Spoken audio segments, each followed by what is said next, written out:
Ah oui, c'est pas Je le me confort. souviens que vous avez Il y a un petit banc. Est-ce qu'un petit banc vous aiderait pour vous asseoir Oui, dessus? peut-être, oui. Un petit Je banc pense que par c'est terre. moi, plein d'objets Oh là oui. précieux. Seulement c'est en désordre. C'est toujours en désordre. Mais plus nous mettons d'ordre, plus c'est désespérant. Parce que ça s'amoncelle. En ce moment, par exemple, mon petit-fils est en train de vider complètement le bureau de sa mère pour le refaire complètement. Alors tout entièrement plâtre, peinture, papier. Donc tout le contenu du bureau de sa mère s'en vient dans la pièce à côté et ici. Pendant peut-être bien 15 jours. Alors vous voyez, Vous travaillez toujours ici, madame? je travaille dans 2 endroits. Hein? Je travaille dans cette pièce, tantôt là, c'est déjà pour moi une très grande... c'est très important tout ce qui se passe ici. Parce que je suis outillée pour pouvoir écrire. Vous voyez, je prends un tableau, je le dispose d'une certaine manière, et comme ça je peux écrire. Je peux écrire et je ne lis pas, mais je classe les papiers. C'est ici que je classe des documents importants, notamment les documents sur mes voyelles. Vous savez que je chéris les voyelles françaises parce qu'elles s'expliquent par le vocabulaire, par l'accentuation. Enfin, c'est une concordance magnifique entre les radiographies et puis l'accent français. Voilà. Alors voilà ce que je fais ici. Là-bas, je classe d'autres catégories de bouquins. J'en lis, etc., etc. C'est surtout du classement, du travail de classement et d'écriture. J'écris encore des articles. J'écris encore des articles, même des articles humoristiques. Quand je suis trop triste, je me décharge ainsi. Ah oui. Ainsi, l'autre jour, puisque vous aimez les petites histoires, nous avions un conseil. Vous savez ce que c'est qu'un conseil, n'est-ce pas? Le conseil de notre fondation. Il y avait là des personnages importants. Un conseil, qu'un par an, c'était important. Et moi j'y étais, j'avoue que je ne m'amusais pas, mais cependant je faisais très attention. Et j'ai observé que ces messieurs, qui sont tous importants, tous, ce jour-là, étaient tous importants, ont commencé à discuter sur la façon d'interpréter les textes officiels. Et la discussion sur cette interprétation des textes, bon, je ne veux pas bien entendu trop la commenter, mais elle me faisait un plaisir infini, parce que quelquefois nous aimons, vous savez bien, les Français, ils ne sont pas toujours dociles. Et alors ils cherchaient là des raisons d'être indociles. Si bien quand ils ont fini, je leur ai dit, messieurs, je dois vous remercier de ce que vous avez dit, surtout parce que c'est la plus belle leçon de français que j'ai jamais reçue. Français des doubles interprétations. Ils se sont mis à rire parce que je pouvais me permettre de leur dire ça. Habituellement, on ne peut pas se permettre aux gens importants. On ne dit jamais des choses comme ça. Excusez-moi, mais je pense que vous êtes quand même assez importante vous-même. Je me suis cru assez importante. Je ne me suis pas trompée parce que je l'ai dit en petit cercle, pour que ça ne soit pas répété, c'est-à-dire que ça le fera partout. Puis je leur ai dit aussi que j'écrivais des souvenirs sur les parties intéressantes et curieuses de la vie dans nos anciens hôpitaux, tout à fait au début du siècle, jusqu'à la guerre de 14. Il y a eu une manière très spéciale de concevoir la vie. Puis après la vie de 14 à 18, on nous a appris comment il fallait la concevoir. Puis après de 18 à l'autre guerre, dans l'entre-deux-guerres, nous n'avons pas été heureux non plus. On voyait arriver les catastrophes. Je ne vous dirai pas que maintenant je vois aussi arriver des catastrophes, n'est-ce pas? Nous ne sommes pas là pour nous attrister. Regardez comme la vie actuelle est assourdante. Vous entendez ce... Oui, ça c'est... Vous savez ce que c'est? Ça doit terrible pour vos oreilles, je pense. C'est une alarme parce que quelqu'un a touché une auto qui n'aurait pas dû toucher. Alors immédiatement, hop, nous avons ce plaisir. Et quand on l'entend en pleine nuit, c'est plus ennuyeux encore. Vous savez, le quartier n'est pas du tout le même la nuit et le jour ici. La nuit, c'est envahi par les étrangers, les gens qui s'amusent, la police, beaucoup. Il y a longtemps que vous habitez ici, madame? Depuis Montparnasse, oui, depuis 1930. De 30 à 70. Qu'est-ce que vous avez dû voir À comme 80, changement? voyez-vous, presque de 35. Oh là là, Oh là là, ça fait bien longtemps, ça fait bien longtemps. il faut plus compter. 90, c'est à compter 90, c'est plus simple. 90 moins 30, vous voyez un peu, 60 ans. Ça changeait beaucoup aussi, le quartier. Beaucoup, beaucoup, beaucoup, beaucoup. Il n'y a pas toujours gagnant, mais vous savez, nous allons avoir des réjouissances pour le monde entier. C'est la manière la plus rapide de dépenser les milliards qui nous restent.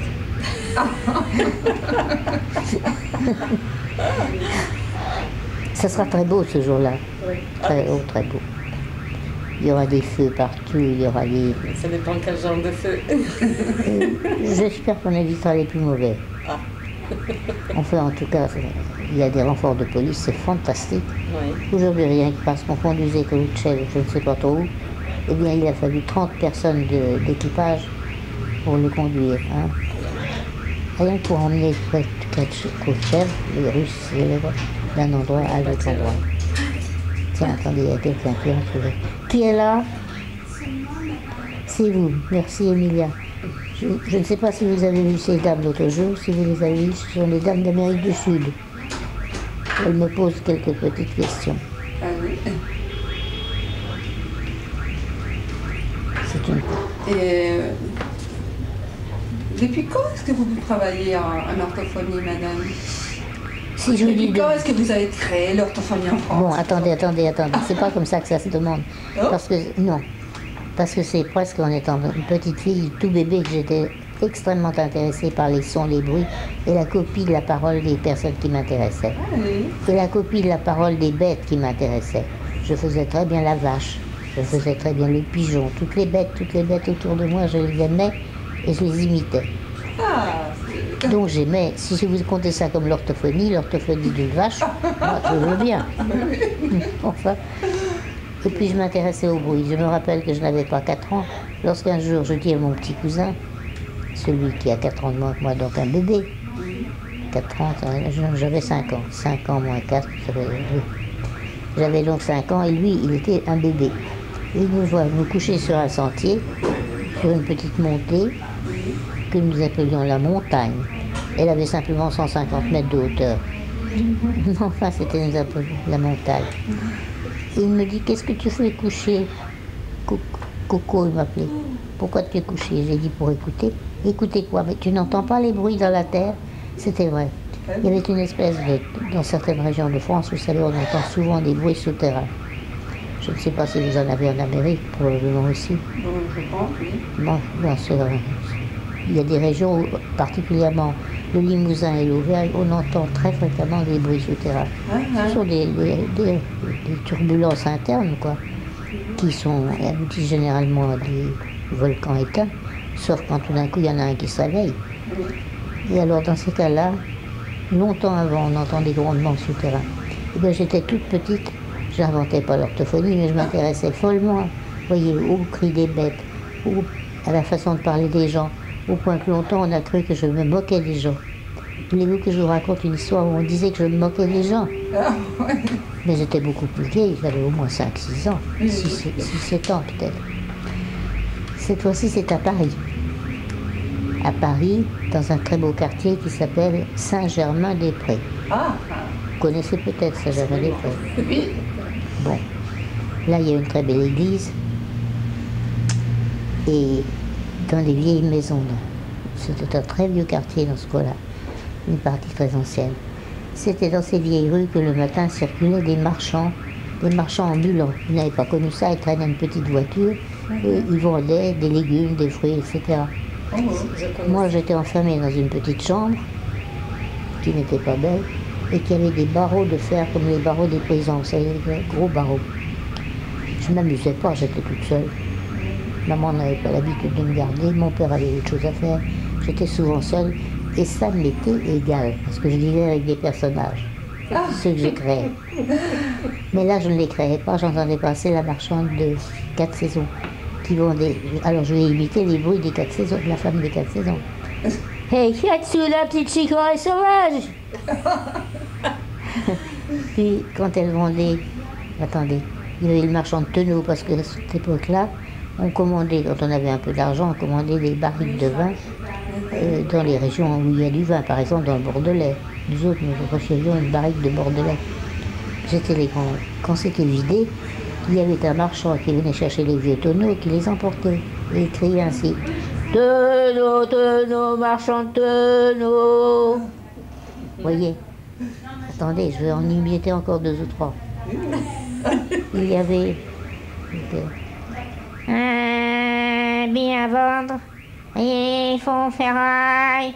Un billet à vendre, il faut ferraille. Je vous l'appelez de tout ça. Oh, sans difficulté, j'ai de la mémoire pour certaines choses. Puis, enfin, etc. Vous êtes originaire? Et puis voilà que pendant que je criais ça, j'étais si contente. La femme de la chicorée sauvage n'était pas... Ah, la moule, c'était celle de la moule. Ah, la moule, la moule est belle, la moule est fraîche. Je passe ma tête entre et je me mets à imiter. La moule est belle, la moule est fraîche. Juste, je disparais en dessous. Puis je continue avec une autre marchande. Tout d'un coup, les femmes sont... C'est cette petite saloperie qui est là, ok. Toi, tu vas voir ton derrière. Ce que tu vas voir, je dois le dire à ton père. Où c'est qu'il est ton père? Etc. Abuté par toutes ces femmes, mon père arrive en disant: qu'est-ce que c'est que ça, enfin, voyons. Eh bien, il y a que la petite, la gosse, etc. Je vous passe sur le style. Elle se fout de nous. Et mon père dit: mais non, elle se fout pas de vous. C'est pas ça, c'est qu'elle aime les bruits. Enfin, on n'a jamais voulu le croire. De toute façon, on ne pouvait pas passer ma tête, parce que dans un sens, elle avait passé, dans le sens comme ça. Quand il a fallu passer dans l'autre sens, impossible. Alors mon père est allé chercher une scie, et sous les invectives des gens, il a scié un peu un barreau pour que je puisse passer mes oreilles. Alors, est-ce que c'était de l'orthophonie ou pas? À mon avis, c'en était. C'est une recherche de l'orthophonie. C'est une recherche. Je ne pouvais pas faire autrement. Vous savez, c'était pas de la moquerie, mais j'avais une envie malade d'imiter les gens. Vous voyez que je les imitais à combien? J'avais 5-6 ans. 5-6 ans, pas plus. Et maintenant, je vais bientôt en avoir 90 dans quelques mois. 90, hein, attention. Vraiment, vous faites... Alors maintenant, plus sérieux, nous faisons un saut en avant. La première entrée à l'hôpital, voulez-vous... Non, c'est pas par là que j'ai commencé. C'est par la Berrousseau. Ça vous dit quelque chose, la Berrousseau? Non. Oh, c'est dommage. C'était un homme génial, l'inventeur, le créateur de l'orthophonie. Et l'orthophonie? De l'orthophonie et de la phonétique surtout. C'était un phonéticien célèbre pour l'époque. Tous ses ouvrages ont été écrits entre 1880 et 1918 où il est mort. 18, oui, c'est ça. Eh bien, c'était un homme génial. Il était prêtre. Il avait passé sa thèse en latin sur le patois de Cellefrouin, la région où il habitait. Et ce patois de Cellefrouin était un patois encore très très latinisé. Et il a donc fait une thèse de doctorat sur ce thème, relation entre le patois de Cellefrouin et le langage latin classique. Il a fait une thèse magnifique qui lui a valu d'être reçu au doctorat tout de suite. Puis il a continué dans ses études. Je pourrais vous citer quelques-unes des études qu'il a faites. Je vous citerai celles qui... C'est intéressant, même. Attendez, je vais vous parler des tonomètres. Oui. C'était mon ébahissement la première fois que je suis allée. J'étais à la faculté des lettres.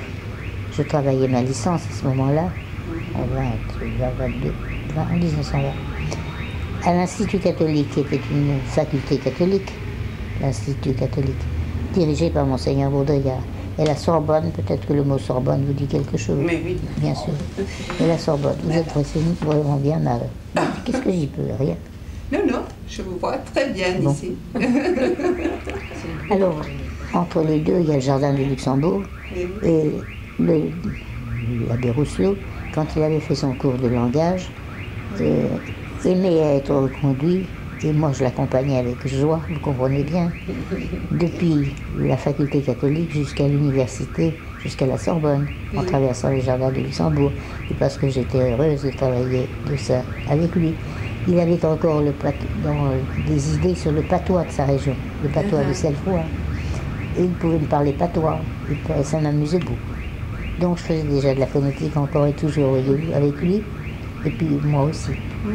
Dans le même temps, il y avait un professeur à la Sorbonne, Monsieur Havé, pas connu de vous bien sûr, mais tout de même très célèbre parmi nous. Un professeur qui aussi était très calé en latin, mais qui avait d'autres idées sur le latin que l'abbé Rousselot. Ah, deux spécialistes, voyons. Il y en avait même un troisième. Et alors, quand le vieux monsieur de la Sorbonne nous parlait de le prononcer d'une autre manière, il y avait donc des discussions sur la façon de prononcer le latin. Et un jour, le cours avait lieu sur un passage de Catulle. Catulle, un poète latin qui écrivait des choses ravissantes, mais en latin. Et oui. Et il y avait une phrase, il faut vous dire que le public, c'était un public de genre archi sérieux, les séminaristes, les élèves de Sorbonne, enfin du monde bien, quoi, qui écoutaient religieusement le professeur qui à ce moment-là était en train de l'abbé Rousselot, et qui nous disait, attendez, Catulle, attendez, faut que je trouve les termes exacts parce que ça serait plus joli. Ah, il y avait un passage où Catulle prenait Lesbie dans ses bras, Lesbie, son adorable petite Lesbie dont il a parlé dans ses poèmes, prenait Lesbie dans ses bras et il la pressait. Ah, ici, pardon messieurs, il y a deux versions, n'est-ce pas, également sérieuses.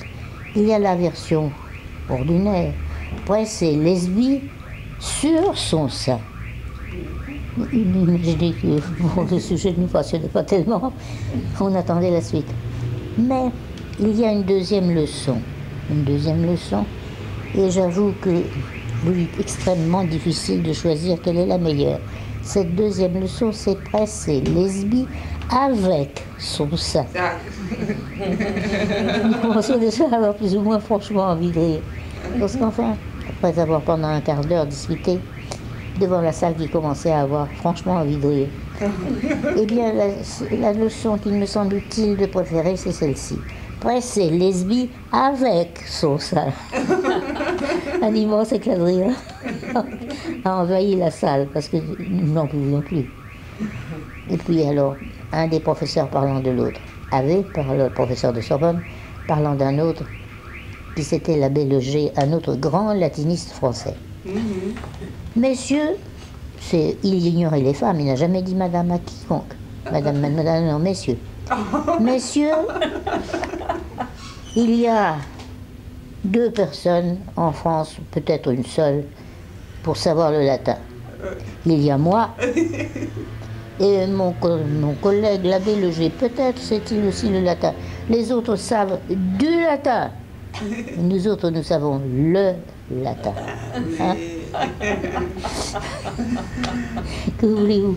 C'était un homme qui était un peu étrange. Et d'abord, il ne connaissait pas les femmes. Le jour de l'ouverture du cours, il y avait peut-être bien 15 élèves, ce qui est énorme dans une salle de linguistique.